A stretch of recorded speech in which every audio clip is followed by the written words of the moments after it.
मित्रांनो, ट्रेलरला 8 कोटींपेक्षा जास्त, दिल के ताजमहल में गाण्याला 8 कोटी, तंदुरी डेज गाण्याला 6 कोटी आणि इतर उरलेल्या ऑलमोस्ट सर्वच गाण्यांना कुणाला 2, कुणाला 3 तर कुणाला 4 कोटी. हे काय आहे मित्रांनो? हे व्ह्यूज आहेत बॅडॅस रविकुमारचे यूट्यूबवरील. विश्वास ठेवा अथवा नाही, तुम्ही बघू शकता, त्याने काही फरक पडत नाही. दिवसेंदिवस वाढत असलेले व्ह्यूज बघता जोरदार ओपनिंगची माझी अपेक्षा वाढत चालली होती आणि ती अपेक्षा घेऊन आज पहिल्या दिवशी जेव्हा मी सकाळी नाही तर दुपारच्या सुमारास रविकुमार बघण्यास सिनेमागृहात शिरलो तर बघतो तर काय, बाप रे, काय बघितलं सांगतो. नमस्कार मित्रांनो, मी अजिंक्य उजळमकर आणि तुम्ही बघत आहात नवरंग रुपेरीचे यूट्यूब चॅनल. आणि आज मी रिव्ह्यू करणार आहे बॅडॅस रविकुमारचा. खरंच गरज आहे का? पण काय करता, शो मस्ट गो ऑन. हा, तर मी काय म्हणत होतो, सिनेमागृहात शिरल्यावर मी काय बघितलं की ज्या सिनेमाच्या ट्रेलर आणि गाण्यांनी यूट्यूबवर धुमाकूळ घातलाय तो बघायला पहिल्या दिवशी आलेले प्रेक्षक किती होते? माझ्यासहित 6. हो, माझ्यासहित 6. त्यातले माझ्यासमोर बसलेले एक जोडपे इंटरव्हल नंतर थोड्याच वेळात उठून निघून गेले. का विचारू नका. काय का असे का विचारू नका. अहो, दस्तूर खुद्द हिमेश रेशमिया यांनी ट्रेलरमध्ये आणि सिनेमाच्या सुरुवातीला जे डिस्क्लेमर दिले आहे त्यात स्पष्ट सांगितले आहे की लॉजिक शोधू नका, म्हणजे का, कसे, कुठे असले प्रश्न विचारू नका. म्हणून माझ्यासहित 6 जण का आले आणि त्यातले हे दोघे का उठून गेले विचारायचे नाही. बरं, आता वळतो स्टोरीकडे. काय सांगू, 70 किंवा 80च्या दशकातील सिनेमांसारखी एक हिरो विरुद्ध 10 व्हिलन अशी स्टोरी आहे. हो, ही स्टोरी आहे. यांची फायटिंग दाखवायची म्हणून उगाच काहीतरी स्टोरी कागदावर रखडली आहे. फायटिंग हा शब्द खूप दिवसांनी ऐकला ना. 70-80च्या दशकात आम्ही, म्हणजे आमच्या लहानपणी आम्ही फायटिंगच म्हणायचो. तुम्ही म्हणत असाल. असो, मला वाटतं लेखकानं 4 पेग मारून जेव्हा किक बसली तेव्हा हातात पेन घेतला असावा. त्यात मारलेला जो ब्रँड होता पेगचा तो सुद्धा अगदी कडक असावा किंवा बहुधा देशीच असेल अशी दाट शक्यता मला वाटते.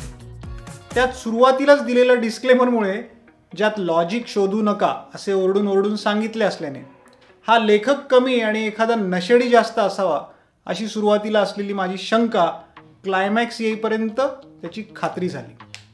हो, तुम्ही बरोबर ऐकलं. मी हा सिनेमा चक्क क्लायमॅक्सपर्यंत पूर्ण पाहिला आणि माझी आभाळा एवढी अफाट, अमर्याद, अनंत अशी सहनशक्ती पाहून मलाच खूप कौतुक वाटले. कोणीतरी आपला जाहीर सत्कार करावा इथपर्यंत वाटून गेले. काय म्हणालात, कोणी लिहिली आहे कथा पटकथा? अहो, काय विचारताय? ह्या सब कुछ रविकुमार आहे, म्हणजे सब कुछ हिमेश रेशमिया आहे भाई. केवळ दिग्दर्शन सोडून डायरेक्टर आहेत कीथ गोम्स.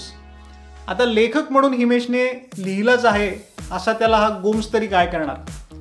2 तास 20 मिनिटांची लांबी, त्यातील 24 मिनिटांची गाणी सोडली तर हार्डली 2 तासांचा सिनेमा आहे.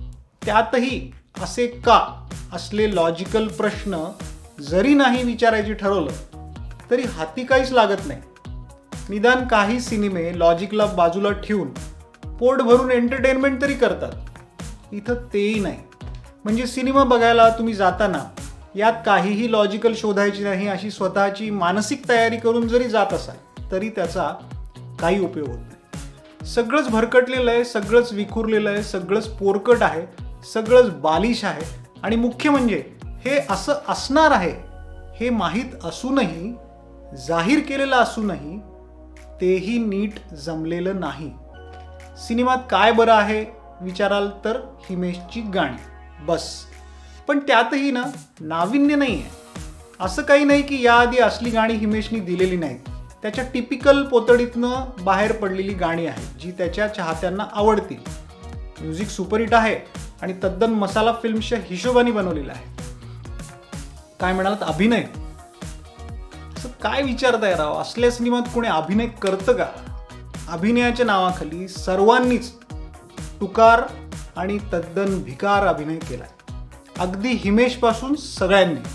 प्रभुदेवा, कीर्ती कुल्हारी, जॉनी लिव्हर, संजय मिश्रा, मनीष वाधवा वगैरे वगैरे तद्दन सगळेच. त्यामुळे त्यावर बोलण्यात काही अर्थ नाही. स्पेशल इफेक्ट्स 80च्या स्टाईलचे आहेत हे आधीच सांगितल्याने त्यावर तर काय बोलावं. उरले 70 आणि 80च्या सिनेमांसारखे टिपिकल फिल्मी संवाद, पण हिमेशच्या तोंडी असलेले हे संवाद सुद्धा काही मजा आणत नाही अथवा काही गुजबम्स वगैरे आणत नाही. एकंदरीत मित्रांनो, मला असं वाटतं की कोण्या एका संध्याकाळी ना पेग हातात घेऊन हिमेशला स्वतःच्या गाण्यांचा अल्बम बनवायचा विचार आला असेल.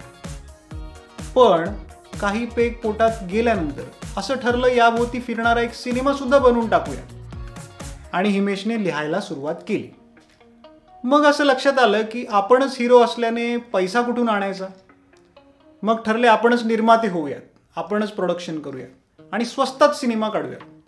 मग असले स्वस्त सिनेमे बघायला येईल बरं कोण? कारण लोकांना तर आजकाल हिंसा किंवा ॲक्शन सुद्धा ॲनिमल सारखी पॉश लागते. म्हणून मग एक आयडिया, एक युक्ती सुचली की आधीच लोकांना सांगायचं की यात लॉजिक शोधू नका. असं आता लॉजिक शोधू नका असं म्हणून सांगितलं म्हणजे लोक आपोआप प्रिपेअर होऊन येतात, मानसिक तयारी करून येतात. पण हे सर्व मित्रांनो नशेत ठरल्याने हिमेशला हे लक्षात नाही आलं की असं असलं तरी प्रेक्षक काही नशेत येत नसतात, ते शुद्धीवर असतात. म्हणून या सगळ्यावर अगदी पाणी फिरलंय. आउट ऑफ 5 मी याला देईल 1.5 म्हणजे 1.5 स्टार, तेही केवळ गाण्यांसाठी म्हणून. बस दिल के ताजमहल में म्हणत म्हणत एखादा स्क्रॅप सिनेमा बनवायचा म्हणून बीबी का मकबरा सुद्धा बनवू शकलेला नाही हा हिमेश. आणि हे त्याच्या लक्षातही नाही आलं बहुधा. मित्रांनो, तुम्हाला आमचा बॅडॅस रविकुमारचा रिव्ह्यू कसा वाटला आम्हाला नक्की सांगा. आणि नवरंग रुपेरीच्या यूट्यूब चॅनलला सबस्क्राईब करा. धन्यवाद.